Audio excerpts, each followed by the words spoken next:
Hello everyone, hello, welcome back to the channel. The video looks a bit wonky today, but never mind that. Somebody messaged me last night and they asked me what my biggest guilty pleasure song is. And the answer to that is I Wanna Rock by Twisted Sister. It is one of the most cheesiest, corniest rock songs ever. But I love it. I can't explain why. Something about it resonates with me and it's my guilty pleasure song. I always sing along and bang my head, the old, just when I hear it, it's brilliant. And of course, we're not gonna take it, no, we ain't gonna take, that's my impression. It's also on this album, but I've never listened to this album, so yeah, alright, I know two of the songs on it, but it's still a first impressions, and Twisted Sister are a heavy metal band from the 80s, but they are the pinnacle of hair metal, just like the flashy makeup and the hair everywhere. It's a brilliant look. It wouldn't survive the 80s. In the 90s, these bands they'd get more, not mainstream, but they would, lose the locks and start making some pretty good music, Guns N' Roses and whatnot. But anyway, amazing, amazing songs. So I'm going to give this album a go, and I'll let you know what I think. I'll see you in a second.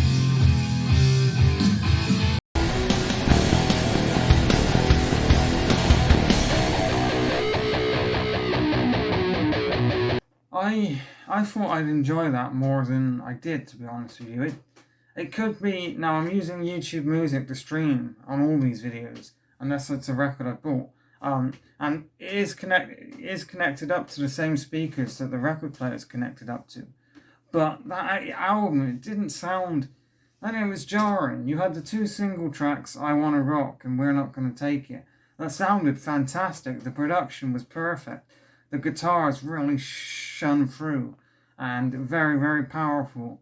I absolutely adore it. But then the rest of the album, something was wrong, or it didn't sound as punchy, as, clear. It sounded really, it sounded really bland.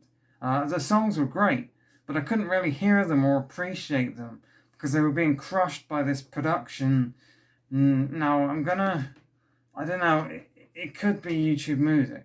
I've had problems with YouTube Music before, where I've gone to listen to it on a different streaming service or even bought the record and it sounds so much better. It is an album I'd probably pick up on vinyl because it's only 37 minutes long and I do enjoy it, but it didn't sound, I want more of a kick. It just didn't do it for me, to be honest with you. It needs more of a kick, but I'm going to try it on a different streaming service because YouTube Music can be a bit...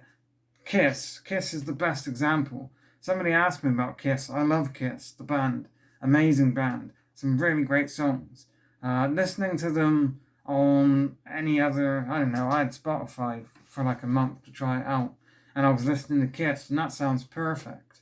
But YouTube Music, I put Kiss on, and it sounds the same sort of problem with this Twisted Sister album.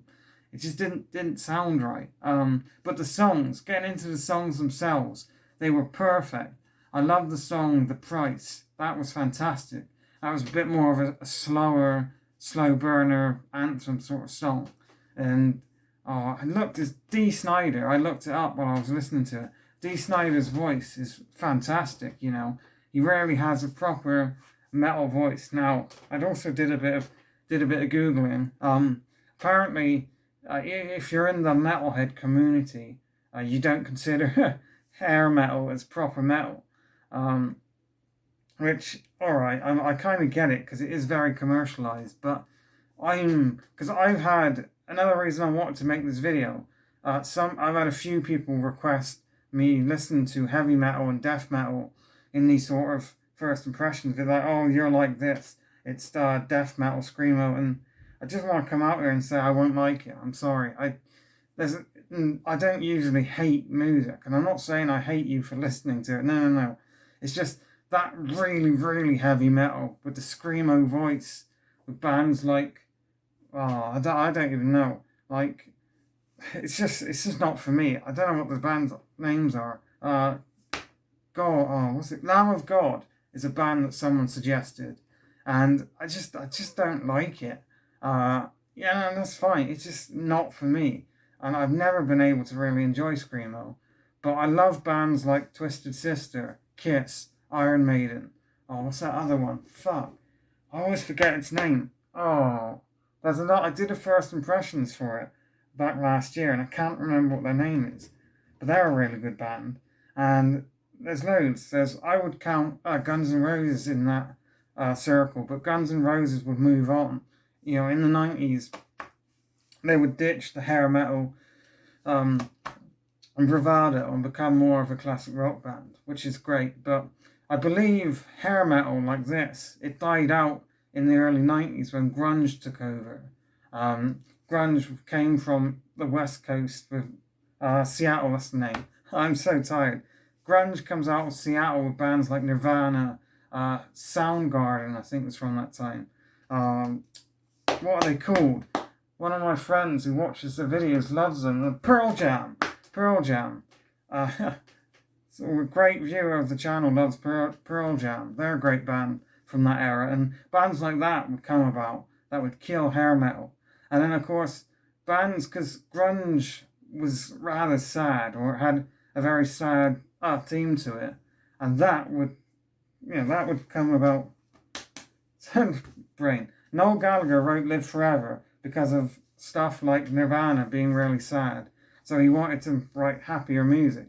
The grunge movement was very influential in Britpop because Britpop, which is my favourite kind of music, would spring about to try and combat grunge. Anyway, that's more 90s stuff.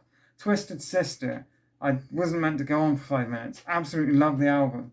If you're a fan of Twisted Sister, let me know down below. Thanks for watching, and I'll see you again soon. Take care, everyone.